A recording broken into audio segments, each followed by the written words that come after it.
Hey, welcome to my Reader's Journal, where today I'm going to be talking about Under the Lights by Abbi Glines. And I gotta say, Abbi, you had me hooked throughout this whole book. So I'm not going to spoil much right now, but Under the Lights is about three main characters. We have Willa, Gunnar, and Brady, and all three characters are interwoven in their own perspectives and the experiences that they have throughout the book. Willa, who was our main female character, had just recently moved back into town. This was her original home. The other two boys, Brady and Gunnar, have been living there their whole lives, and we find out that those two boys have been friends with Willa ever since she was young. But obviously, since she moved away, they didn't keep in contact. But now that she's back, they want to rekindle that friendship. This book does have a love triangle, which, in my opinion, I don't think was executed very well. It's not the worst, but with love triangles, it's very hard to get right because with some love triangles, you'll have one character who's obviously the one that's going to end up with the main character at the end, and you just know it from the beginning. In other love triangles, you have the two love interests that won't be fully fleshed out because the author's trying to give each of them equal amount of time, and as a reader you're not really invested in either of them. To me, that happened with this book, where you have Brady, you have Gunnar, and to me neither of them seemed like a fitting choice for Willa. She does end up with one of them at the end. I'm not going to spoil who right now, but she does end up with one of them. Now you might ask, well, if the love triangle isn't what really drew me, then why did this have me so invested? The reason why I was so invested with this book is because of the two main mysteries that Gunnar and Willa have in this book. So Willa comes back to town because she experienced something traumatic and she needed to be away from that setting, and she came back to live with her grandmother, if I recall correctly, grandmother. On the other hand, we have Gunnar, who's the son of the mayor of Lawton. He basically, that family is basically the family of the town, and he has his own secrets and everything.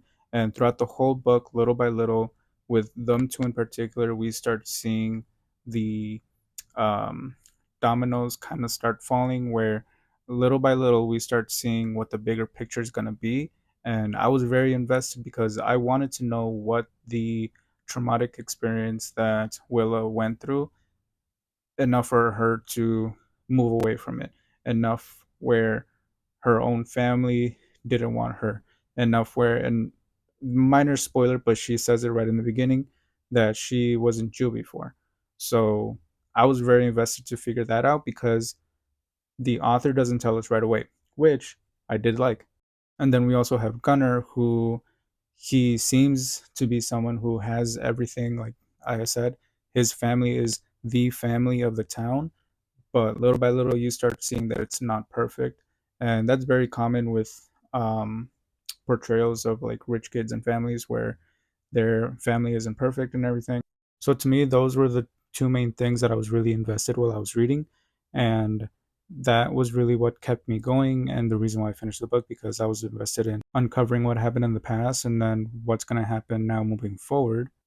So to me, overall, it does land on the side of the book was good, but not, it wasn't amazing. It wasn't phenomenal. I'm not gonna be recommending it to everybody that I meet.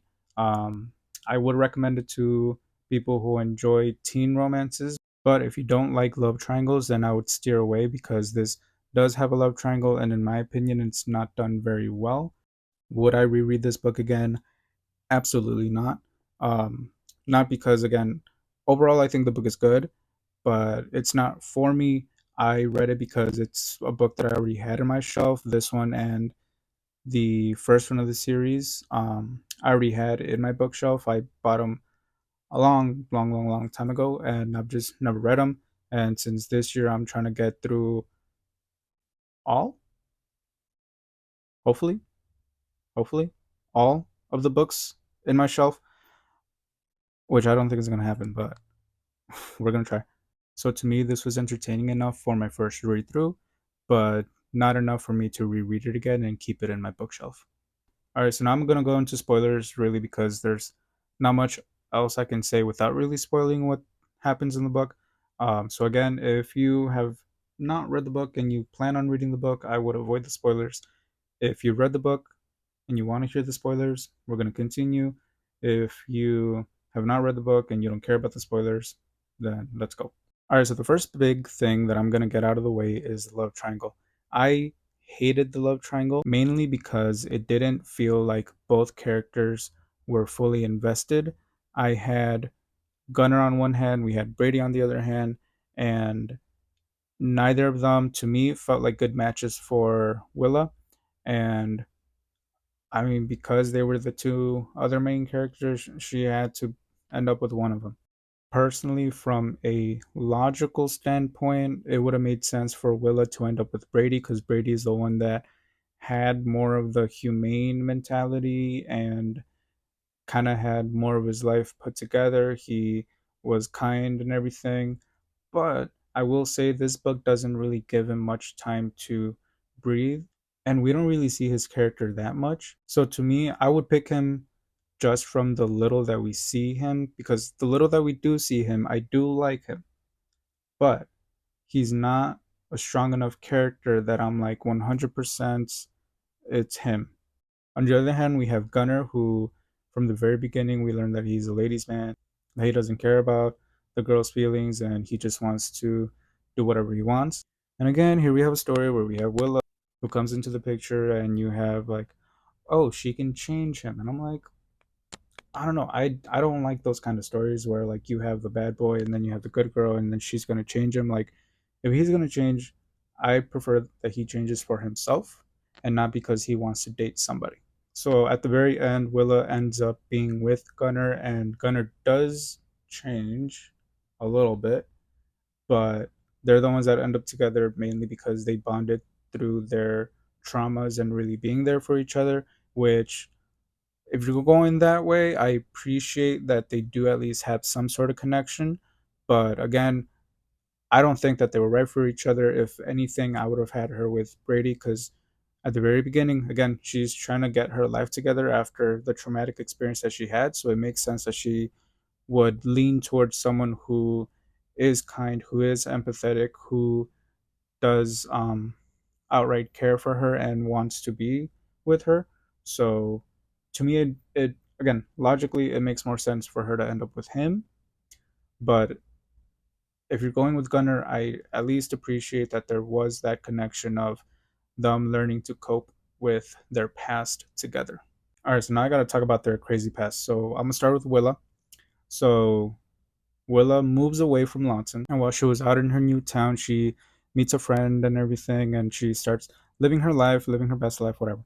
So essentially, the traumatic past starts when she has like a pool party at her friend's place, and they are taking in substances that they shouldn't be taking in when they are teenagers. So while this party is happening and they're not cognitively there, the younger sister of the best friend of Willa comes downstairs looking for her sister, and she falls into the pool. And because everybody is basically wasted and they aren't paying attention, they don't notice the little girl. And eventually, they notice her in the pool, but by the time they get there, that little girl is no longer alive. So that was traumatic experience number one because both Willa and the best friend slash sister of the little girl blame themselves for what happened to the little girl, and they're both guilt stricken, heartbroken. But this leads the best friend, whose name I am not remembering right now, but it leads her to end her life. So now Willa has to bear the consequences of the little girl dying essentially on her watch because again she's at the party, and two, her best friend not being alive anymore, and she out of those three characters is the only one that's left alive. And as far as I recall, I don't think that she had any suicidal thoughts, but she did feel very guilty. I remember that. And then right after the death of her best friend, she ends up going to juvie because, again, the whole substance abuse at the party and the death happening at her supervision and everything. So that was her past. That's something that she had to go through. She's guilt stricken. So her family, when she got out of juvie, her family didn't want to take her back in. So she moved back in with her grandma, who lives in Lawton. And again, after that experience, she wants to essentially get her life together. She wants to make her grandma proud. She doesn't want to be kicked out of her grandma. So she, at the very beginning, was very, I am focused on school. I'm very focused on my chores. I'm not going to be going out making friends. I'm not going to be talking to boys. I'm not going to be doing that. She's going to be very focused. And I mean, little by little, she ends up not really fulfilling that because, again, she gets roped in with Gunner and his drama that it doesn't really allow her to heal the way that I would have preferred for her to heal. But they both, in a sense, are able to talk to each other about their past and get to heal, not fully, but at least have someone there that they can talk to. So while Willa has a very tragic past, Gunner has a messed up past. So throughout his life, he's basically been disowned by his father. And again, this is a very wealthy and a very important family of the town. So his father has power, and for the father to not care about Gunner, that hurts him. And obviously, that's going to create a lot of pain and a lot of trauma. And there was one scene that I recall when I read, I was like, this man is so messed up, the father, when Gunner had a turtle. I don't remember if he found it somewhere or if it was a gift. I don't recall, but he had a turtle. And then he was showing it to the dad. And you know what the dad did? The dad grabbed the turtle and he threw it out of the window. He threw it out of the window. When I read that, I was like, this man is so messed up. And the reason why he did that is because he was mad that Gunnar had interrupted him and gone into his office. Like, bro, one, that is your child. How are you going to get mad at your child for coming into your office to show you something that he was very happy and eager to show you? And you're just going to throw the turtle out of the window? Like, if you're mad, I say this very cautiously, but like, not push, but like emotionally push the child at the door, right? Be like, hey, I'm at work. Can like we have this conversation later? But not just grab the turtle and throw it out of the window. That's messed up. So there was that, and then also Gunnar has an older brother whose name I can't recall right now, but he and Gunnar have been close growing up, but the it was very blatantly clear that the father always preferred the older brother. And up until the events of the current book, the relationship between Gunnar and his brother was always good. Like Gunnar knew that his brother was the preferred brother, but that didn't cause a strain in their brothership. They still cared about each other. But then in the book, these events of the book, they do have a problem, and now the brother is basically an asshole towards Gunnar. So what we end up finding out, and I was shook, what we end up finding out is that Gunnar's dad is not his biological dad. His mom had an affair with Gunnar's grandfather. And through that affair, she got pregnant and had Gunnar.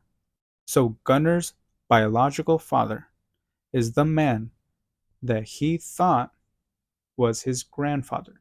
This means that Gunnar and his dad were actually brothers. And to make things worse, the grandfather hated how the dad was treating Gunnar, and the grandfather and Gunnar's mom basically made a pact or whatever. And in the dying will of the grandfather, he states that the inheritance basically goes to Gunnar. It doesn't go to the father, it goes to Gunnar. So this is basically the reason why Gunnar's father basically hates his guts, and why in the book even the older brother started disliking Gunner because they found out they don't got money anymore. Because realistically, Gunner can take all their money because they don't own anything anymore. That's all his. So that was all the family drama there. So to wrap this up, the love triangle couldn't care any less. The traumatic past of Willa and the messed up past of Gunner is the main reasons why I was so invested in the book, because I really wanted to figure out what was happening, and then to find out everything that we found out, and then moving forward, Gunner and Willa are the ones that are together. Like, I was invested in that part. But now knowing how the book ends, am I going to reread this again? No, because now I know everything that I need to.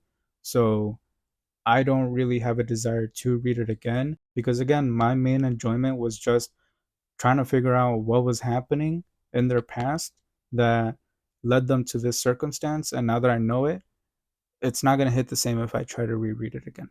And realistically, I don't care about the romantic relationship between the two, that I am invested to keep the book and read it again in the future to witness this relationship blossom again, because I don't think it was done well. I don't think that they really needed to be together. So, again, good enough for me to be invested during my first read through, but not good enough for me to check it out again. So, time for my rating. What would I rate this? It's gonna be 3 stars. Again, I didn't dislike it. Like, it had me invested, and it's on the good side. And I can see how other people can really love it and enjoy it and be fully invested and want to read more of Abby Glines' books. So to me, I'm pretty much in the middle where I can see how it can be so much better, but realistically, it could also be so much worse. So a 3 star rating to me seems the most logical. And even though I wouldn't recommend this for everyone, I would say if you like teen drama and romance, this might be something worth checking out, especially if you're on the younger side. But yeah, that's pretty much all I had to say for this book. Thank you so much for watching. Leave a like if you liked it. If you read this book, go ahead and leave a comment so I can see how much you enjoyed it and what your thoughts were. And go ahead and also subscribe to see my future videos. Thank you so much.